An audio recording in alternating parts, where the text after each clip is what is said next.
I've been through so much, I don't wanna talk about it. If this beef chopper spark about it, think it's sweet to your heart, honey. Really street, keep it glide. What's good, you guys? We're back with another episode of Yotta Talk, and I'm here with, the man is like a father figure to me. His full name, Henry Harding, what you guys got to call him, Mr. Harding. That's the only thing I call him. That's out of respect. For all of you guys who's met me in the studio, this man has been there from the beginning of hip hop. And I'm not saying like he's some old head that don't know what he's talking about. He's in tune, okay? He's in tune. He's taught me everything that I know when it comes to business. Like the reason we're even having this conversation on camera, he set that up. Now, I did the homework, but he did all the teaching. You understand what I'm saying? This man is the reason, really, me and my girl are still together. He gave us a book on love. You understand what I'm saying? This has a list of things that I could go through. Someone who's come from the bottom and rose his way to the top and really did it the right way, putting in the work, even though watching his surroundings and the people around him maybe make different decisions. Nothing but respect for him. Mr. Harding, how you doing? Good. Thank you for the invitation. I feel privileged to be here right now. Of course, we're at your house. You invited me. To be part of this podcast, I feel privileged. Of course. I feel privileged that you're here. Just to get right into it, what is it when it comes to, just mentoring in general, right? Since you do have a mentoring program and you've mentored me over the last 2.5 years, when it comes to even wanting to do that, to reach back to the youth, why would you do that? Because you're set up. You understand? You guys may not know, but he's put in the work. He's complete set up. He does not have to be having this conversation. He does not have to give any time or any of his resources at all. So what makes you want to do that? The best way for me to answer that is to start from the beginning.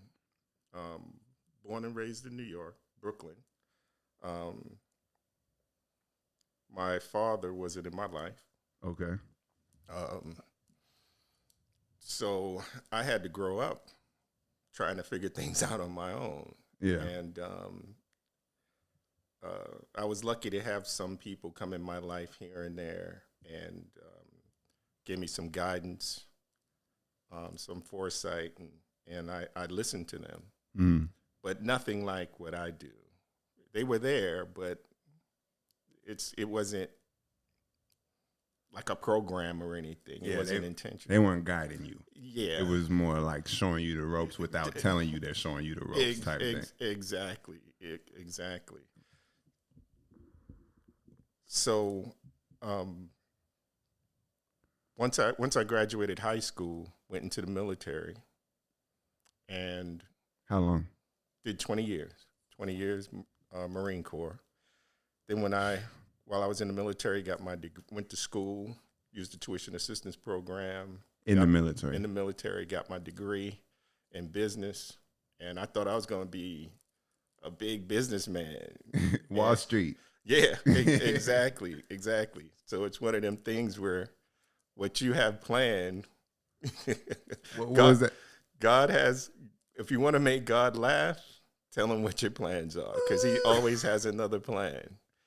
So I thought I was going to be this big businessman. But when I look back at it, when I was in college, my favorite classes were psychology and sociology. Okay. I was really interested in the different communities and what motivated people.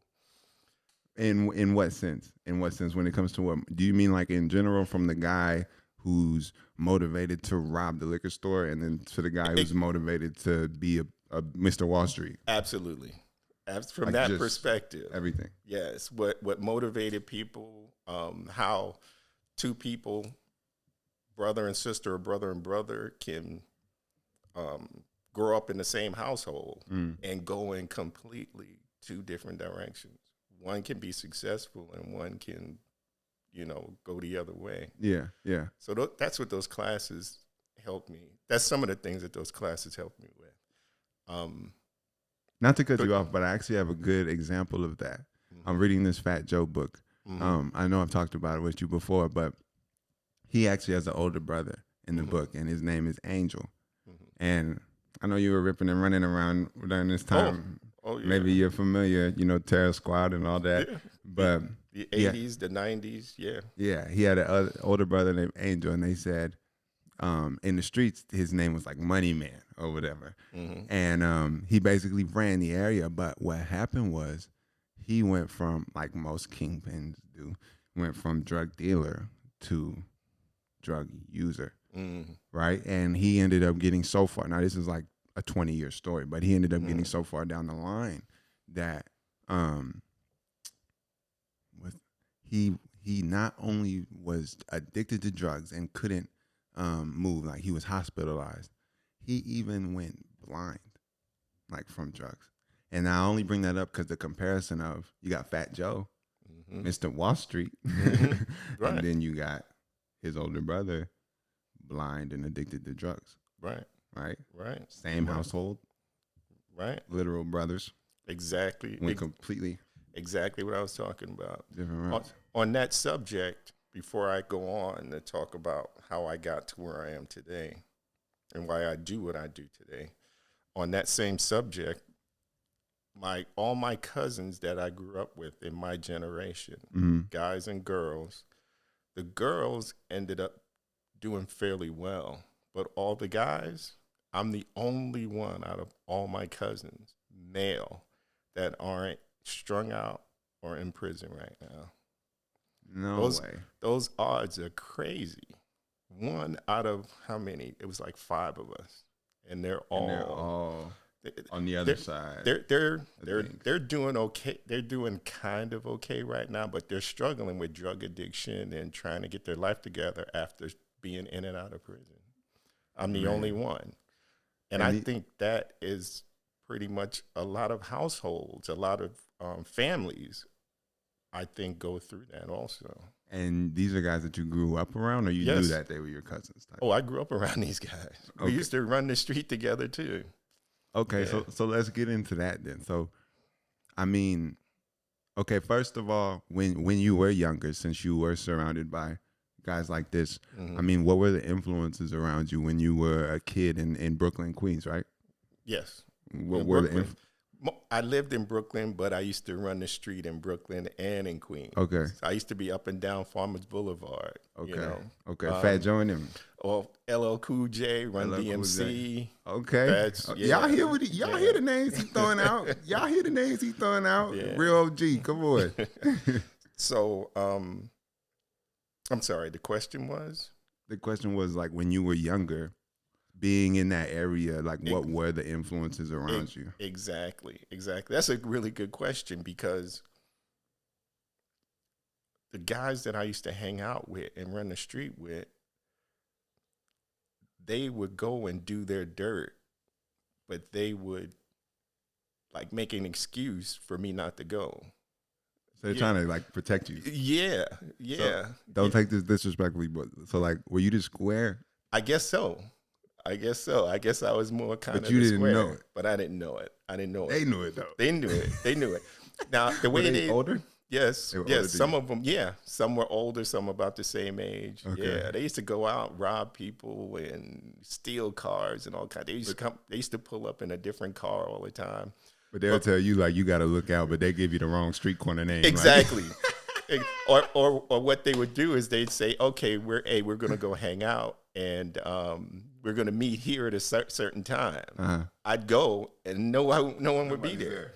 But they tell you the story like 3 hours later. What happened? They wouldn't even tell me. They never really told me but I knew. Yeah. If you show up with a different car, and every so week or something. It was like that. Oh yeah. Because the stories, I mean, obviously nowadays, it's a lot harder to get away with things.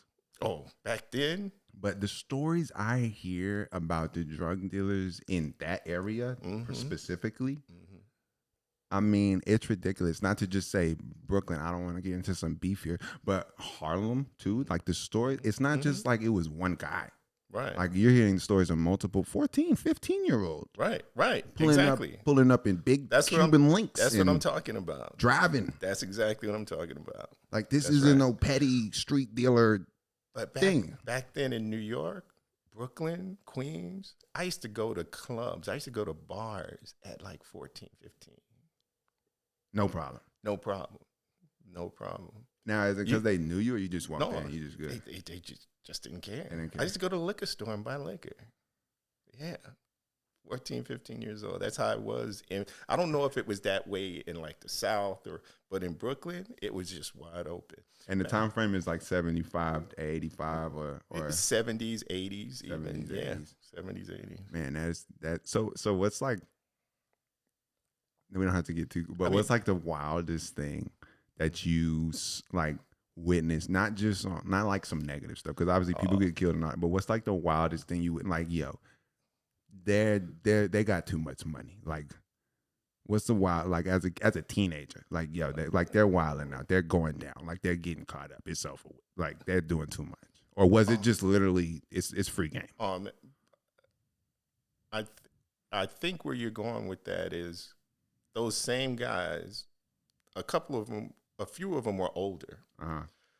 Now these guys were, like you were saying, the drug dealer became the user. A lot of these guys, I was talking about my cousins. Now let's talk about the guys that I was hanging out with.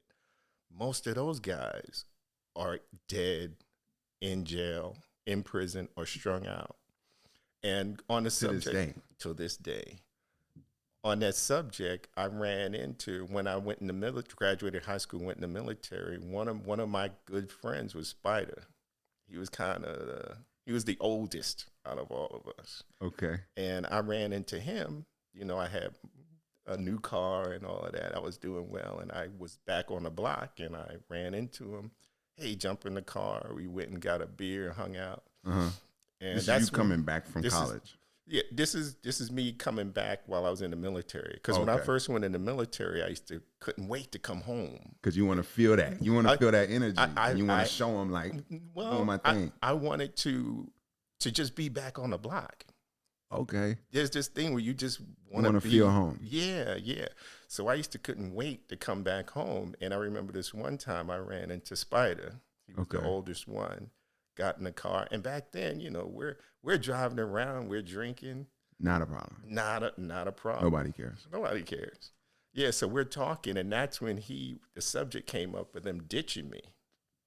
How they used to ditch me, like tell me, okay, we're gonna do this, and they did it on purpose. And what he told me, he said, Henry, we saw something in you, man. We saw that you were gonna really go somewhere, and we didn't want you involved in that. That's crazy that you say that. But at the time, I felt left out. Yeah, dissed. Like, you know, like y'all don't mess with me. Like, yeah. I felt like inadequate. Like, what's wrong with me? I can't go. What's wrong with me? I can't hang. Exactly. Okay. But when he told me that, it all came together at that point. It was like, oh, you guys were actually looking out for me, and thank God.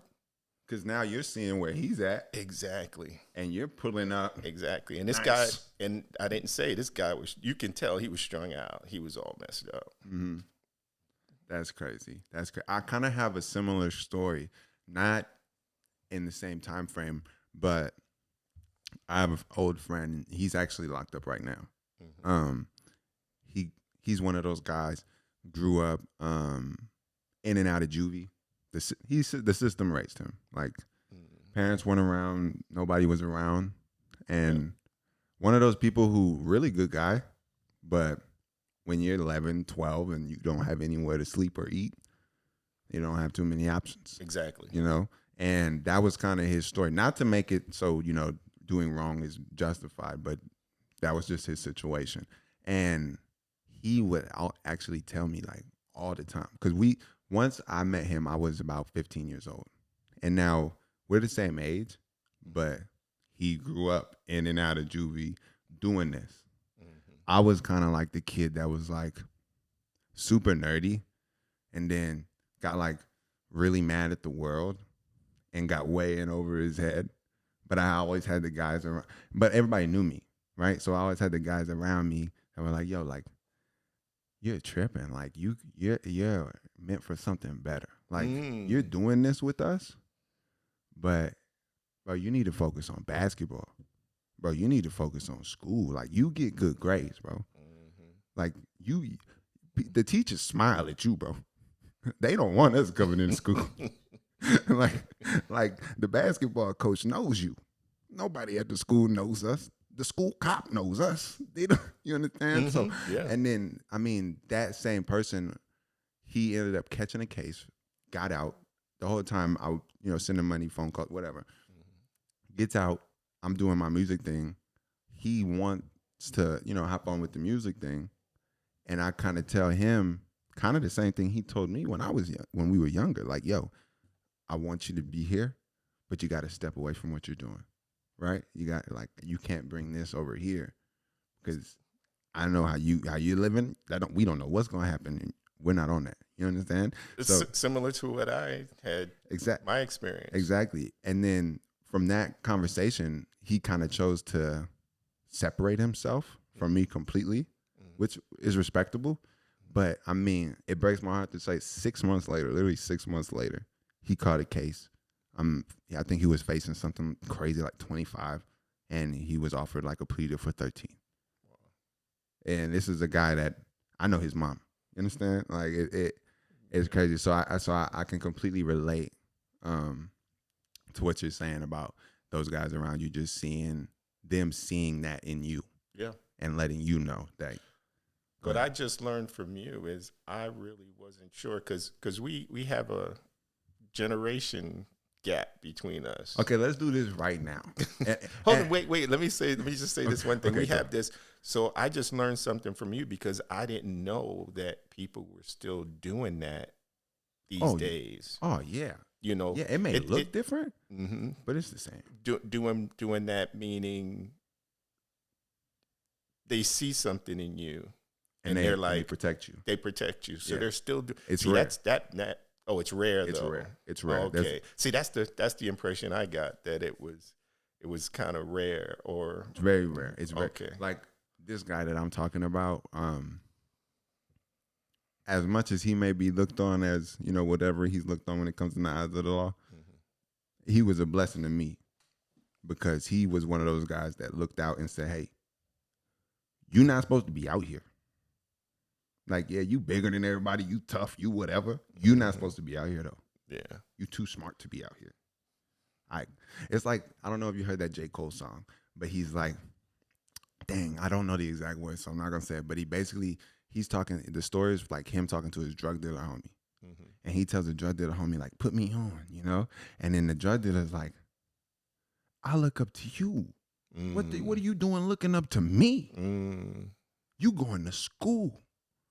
I'm out here selling bags, and it's like, I think that's kind of that same situation where you want to be out there. Yeah. You want to be out there. I'm not no square. I'm not sitting in the school. If those guys, that crowd that I was running with, if I ran with them, I probably, if they did what they did, leaving me out, I probably wouldn't be here right now.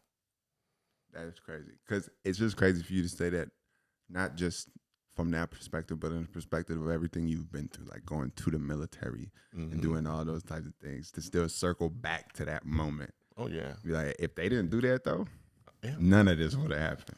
I would have been right there with them. Exactly. And that's vulnerability. That's vulnerability. Because a lot of y'all, you being that person, being right there with them, don't be right there with them, okay? When they give you that look, like, you ain't really like that. You need to understand you not like that. Go back in the house. Or what they say, hop back on the porch. Hop back on the porch. Exactly. You need to go play board games. Exactly. Okay, so going into not just your childhood and your influences there, but then, okay, you start to get separated. You're graduating high school, starting to go into the military. What even made you want to choose, like, I'm going to go? Because obviously you just named your influences. Like, there's no way you were like, I'm going to the military, and your friends were like, yeah, do it. Exactly. What happened is when I graduated high school, I started working at this cabinet factory. They used to make cabinets. Okay. And, like cabinets. Yeah, exactly. Okay. And the guy that was kind of my senior teaching me was strung out. He would be. We're Is this using in New York. Yeah. Oh yeah, in Brooklyn. And we would be using these high tech equipment, you know, the table saws, and he'd be snorting while we. Oh yeah. So out of a week, he probably showed up maybe 2-3 times, and when he did show up, he was high. And the other days, I'm pretty sure he was like jonesing or whatever, and couldn't even get out of bed. So it was just crazy. I did that. And this was your professor. No, right? Because no, it's a trade school. no. It was actually a job. This is your boss. He wasn't. He was my senior. He was like one of my. So he's like your people. supervisor. Yeah, kind of like my supervisor. Yeah, and he's supposed to be teaching me, but he's high. You know. Yeah, it was just crazy. It was crazy. So my wife's cousin. So I'm hating life. I'm like, I want to get the heck out of there. And my wife's cousin had just enlisted in the military. Okay. And he told me about it. And he said, hey, I just enlisted in the Marine Corps. And another thing, I was supposed to go to junior college too. It was a Brooklyn, not Brooklyn Tech. Brooklyn Tech is a high school. It's a New York Technical College, I think it was, in downtown Brooklyn. I was supposed to go there. And somehow my paperwork got lost or whatever, so I had to wait another semester before I can take any classes, something like that back then. And so that was an excuse because I really wasn't motivated to go. You weren't trying to go to school? At the time, no, I wasn't trying. So that was just an excuse. So when that fell through, you were more like cool. My wife's cousin was telling me, hey, I just enlisted. I just wanted to get the hell out of Brooklyn. And how old to were get you? out of the projects. I was 18, 19 years old at the in time. The projects, though. Mm-hmm. Oh yeah, I grew up in the projects. Okay, we didn't go over that. Oh yeah, let's go over that real quick. Okay, because most people out here, let's be honest. I mean, a lot of us, when I come from the area we're talking about, you might come from Section 8 housing, but the government for sure tore down a whole lot of projects between the year you're talking about, Gotcha. and then us up here. So we may be in low income apartments, but there's a different one. Like I've seen projects down south and as well as up north on the East Coast. It's different than a Section 8 apartment. I'm gonna tell you that much right now. Yeah. So let me let you describe it for the people. Like, what is it like growing up in the projects? Oh man, in the 70s. For one, you had to know how to fight. That was a must. That was a must. Yeah, that was a must. We lived on the 5th floor. The elevator was always broke. Never worked. On the 5th floor. And so we walking up and down the stairs, groceries. Back then, people didn't have washers and dryers, so you loaded up all your clothes, went to a laundromat, down the street, did your laundry. And when I remember my mom would go to the grocery store, and I would have to meet her downstairs to help her with the cart because the elevator was always broke. And when the elevator was working, people would piss in the elevator. Like every day. It was like somebody woke up in the morning. Yeah, woke up in the morning and just walk right to the elevator. And pissed in it. It was just crazy. It was crazy. Every day. Every day. I don't remember one day when that elevator didn't have a puddle of piss in it. How many floors? Like you said, you were on the 5th floor, but how many floors in general? A lot. You have certain projects that went higher, but the average project complex went up to like maybe the 5th or 6th floor. Okay. There were some that went higher, like Brownsville. That's where Mike Tyson and them. I used to run the streets in Brownsville. Yeah. And hold on. We gotta go over this thing. Hold on. So you say you had it was a must. You had to fight, and then you used to run around the streets in Brownsville. Oh yeah. I mean, that is around the same time. Mike Tyson. I mean, but he wasn't running around the streets, though. I hear he was locked up and stuff, though. I saw his documentary, and from what I understand, he ended up in like foster care and group homes and stuff. But yeah, I think he did live in that area. But New York, everybody is so crowded, and there's so many people where I may have walked past them one day in the street and didn't Never even even know. know. Yeah. That's Yeah. crazy. That's crazy. But it was crazy. So how many people were in the project? Say that again. How many people were in the project? Oh, I don't know. Like hundreds? Hundreds, thousands, millions. Yeah. Especially Brownsville. Now Brownsville is huge. Brownsville goes for miles. I mean, Okay. it's just a huge community. Okay. But they have projects everywhere. Let me try and think of some other ones. They talk about them all the So time. y'all just stacked up. Oh yeah. And is it Living on top of each other. Is it concrete? Yeah. Everything concrete. Everything concrete. Well, we did have some trees. People think when they think, Brooklyn, New York, they don't have. We had trees, but yeah, it was trees? concrete. Wasn't palm trees. No. Just a regular tree, and then you had your parks and stuff too. Yeah. But for the most part, yeah, it was concrete. And when you say it wasn't much you had to fight, like, so it wasn't like you had to be involved in anything. It was just, no matter what, you're gonna get into it with somebody because there's just so many people here. I can remember being in like the 3rd, 4th, 5th, all the way up through junior high school. I was like fighting every day. Why? I mean, I might sound like a complete square, but like a lot of it was somebody wanting to try you, or I saw another, and goes back to why I do what I do, because a lot of my fighting was protecting somebody else from getting bullied. So you would see it happening, yeah, and you'll be the one to step in. I was a protector. Be like, y'all not about it. Exactly. Just do him like this. Yep.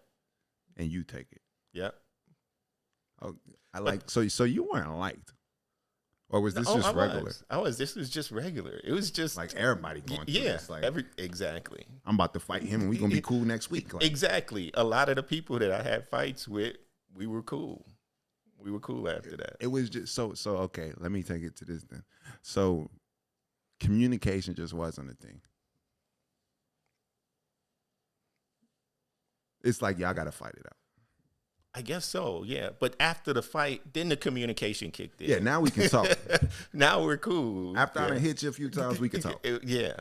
But it was different. Back then, like now, somebody go down and, they jump on them and they start, it wasn't like that back then. If somebody went down, it was respected. You were like, okay. If he didn't get back up. It's like a boxing match. Yeah. If somebody went down, you stopped, you waited. If he got back up and, was ready to go again, then we went at it again. If he went down again, until he said, hey, okay, I'm done. But back then a fight could end like that? Yeah. I've never, ever in my life seen a fight end like that. Never in my life. Maybe I'm just a different generation. But you understand now these days, you fight and you hit the ground, your homie is finna shoot that boy. Exactly. Your homie. Exactly. Yeah. It's different now. So it's different now.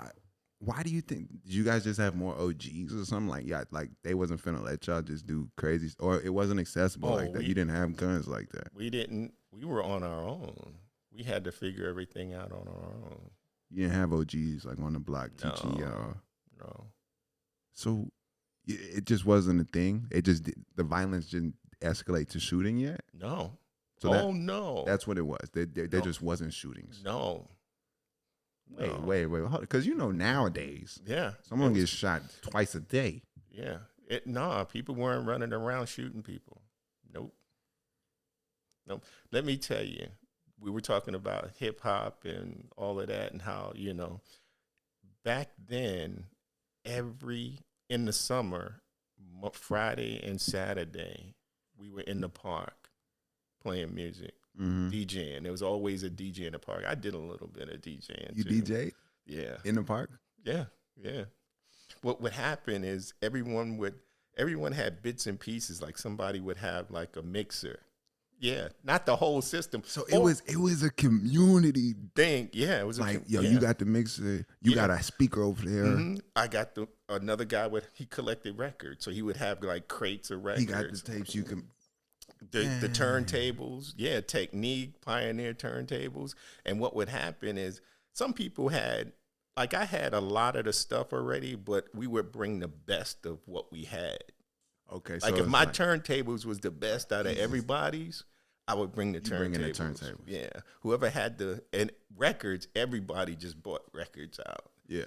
And we'd all hook it all up together and we'd play music.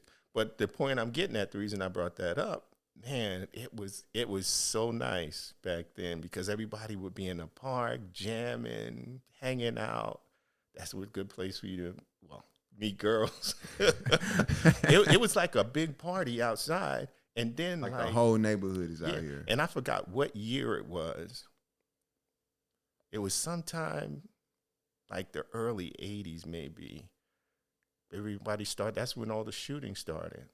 Early 80s. I'd say early 80s is when all the shootings started. So what was those parts? I mean, because we can't even have that. I don't know what a part. It's like down south. Let me give you a little, like down south. I'm from Bay St. Louis, Mississippi, and I didn't grow up down there, but I went back to visit, and it's one of those. It's not a project, but it's like a used to be plantation. Not just not to be crazy, but everybody knows everybody. You know what I mean? Yeah. And they kind of have the same thing, like Mardi Gras. The whole neighborhood's out there throwing beads, cooking, everybody barbecuing. You got your people over there sipping their whatever. And, Exactly. Same. It's kind of same type of vibe. Similar, yeah. Okay. Because over there, obviously, it's nowadays. So you do still have the shootings, but it was kind of like that. The shootings didn't start until like early 80s, though. Until then, man, we were just out there just having a good time. Then they started the shootings. I remember Labor Day, Eastern Parkway, that's in Brooklyn. Huge. Eastern Parkway just ran from one end to the other of Brooklyn. Okay. And they have a big Mardi. It was a festival that they would have.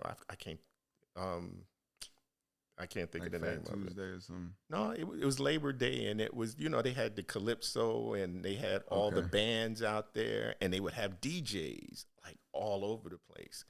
The last time when it got really bad, I remember being out there this one summer. It was Labor Day, and we're out there, we're hanging out, everybody, drinking, smoking, whatever, and you would hear shooting. And what would happen is when that would happen, everybody would it was like a rush, people getting knocked over. Trampled. They getting trampled. Oh, yes, exactly. I remember one time I'd look back after everybody had ran. I looked back, shoes, sneakers. People ran out of their shoes. They were out of there. But what happened is that I think that was I forgot what year it was. It had to be like 82 maybe. Okay. 81, 82. That was the last time I really saw people out in the park doing their thing, DJs, because it was just crazy. Because what would happen is that particular incident, there was shooting, everybody ran, and then, the DJ start, mixing again, and everybody would come back. They would come right back. About 15, 20 minutes later, shooting again. Everybody would just take off running. And that happened like 3 times. No, hold on. So so y'all would be out there doing your thing, shooting. It's like an intermission. Like I guess, yeah. Everybody would take off running. It's like instead of hearing a little bell, you hear boom, boom, boom, boom, boom, and you all take off. Because back then, we didn't take it as serious as like these days. Because it wasn't normal. It wasn't normal. And you just come right back. Yeah, people would come back. The DJ pick would up start their shoes off the ground, put them back. Yeah.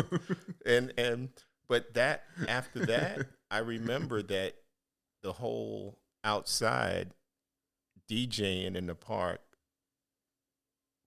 I remember it just fading away because it wasn't worth it anymore. Yeah. I'm back focusing more on the hip hop. In those DJ parties, like, when did the MCing start? Oh yeah.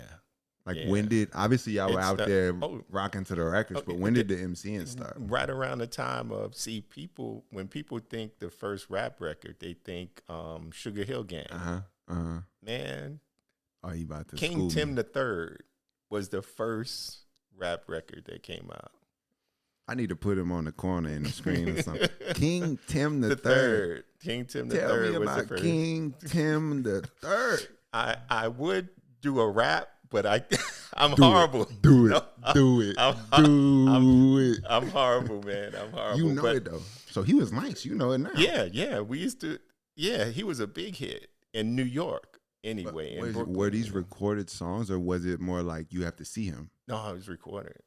We used to play his What? music. How do we not know? The DJs used to play his music. We used to play. It was out. It was on out back then. It was albums, Vinyl. exactly. And we used to play his music and mix it up and everything.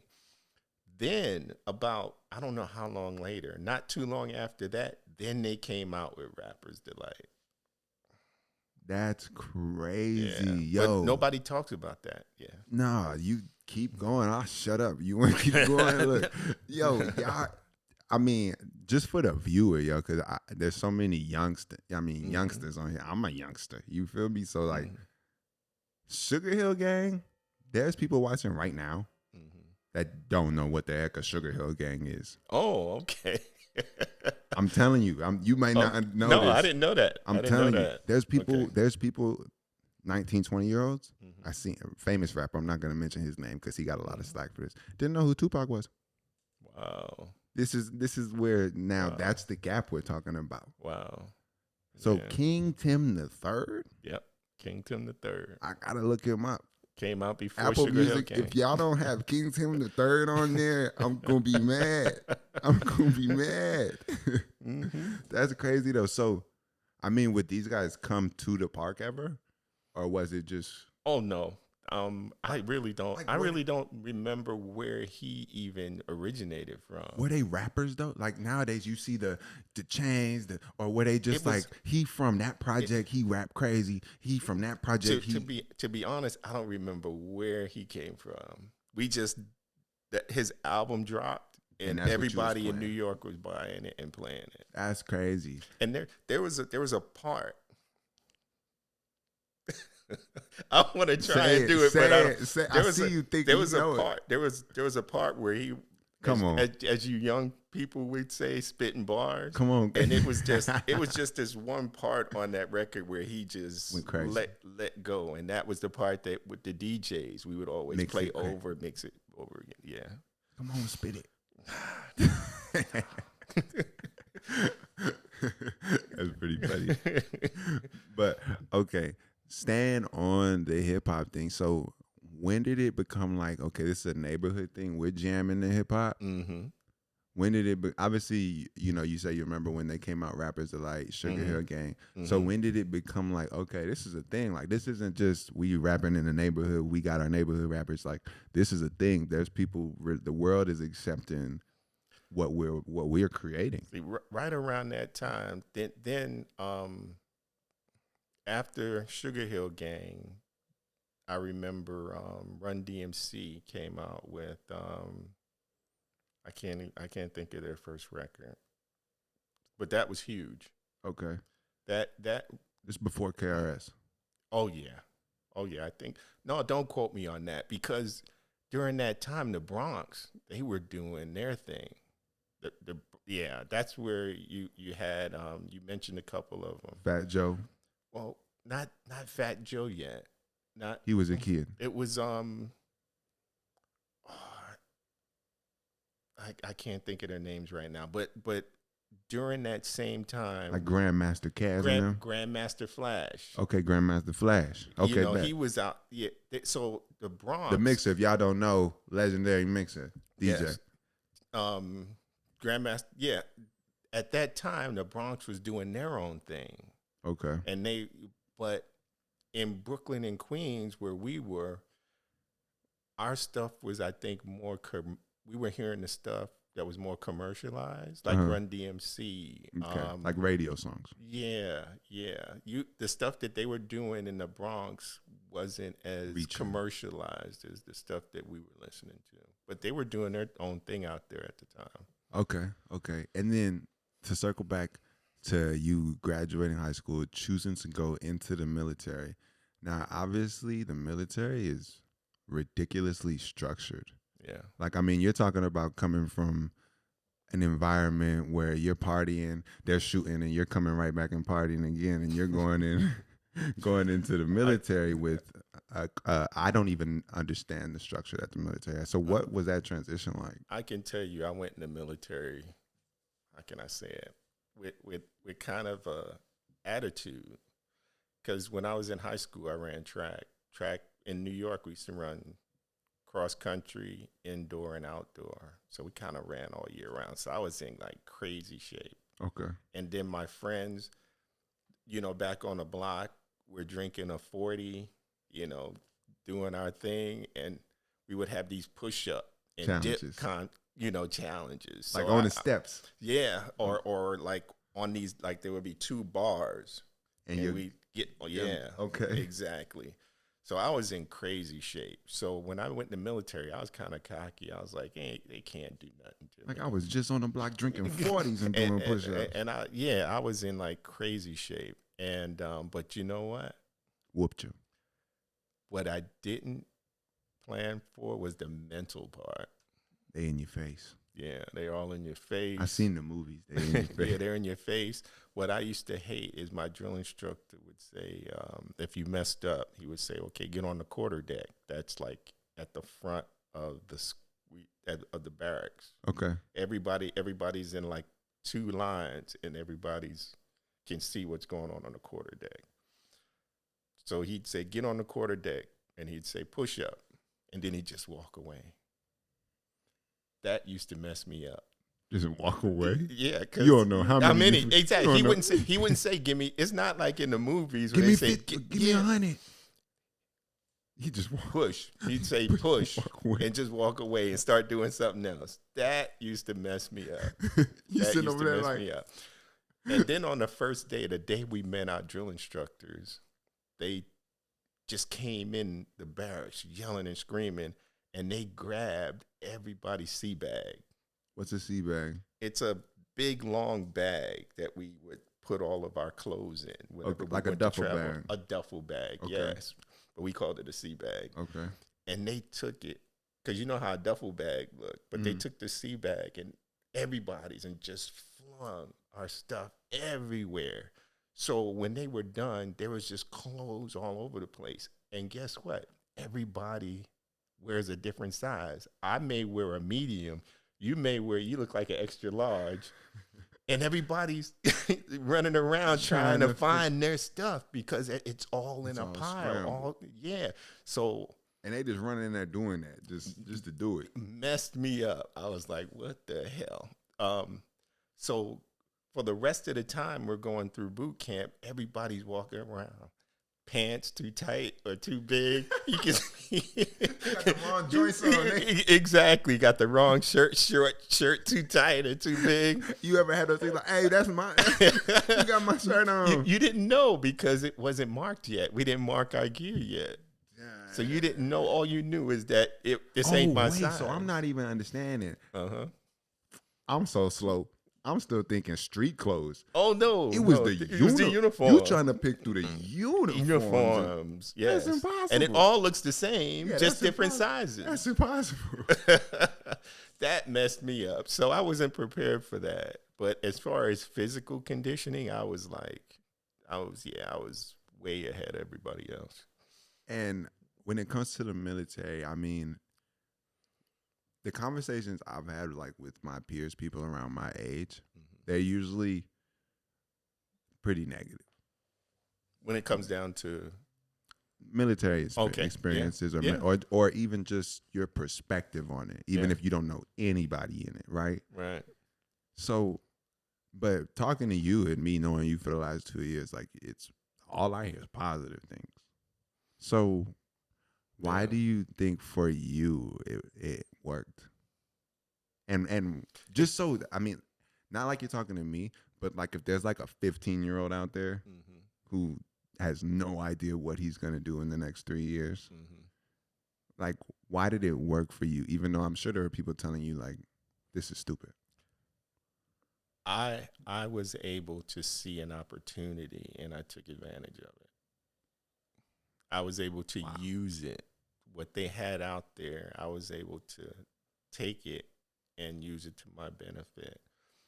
So it's just like anything, even when you're not in the military, and just being out here in the community, being able to recognize something out there that you can take, use it, and benefit from it.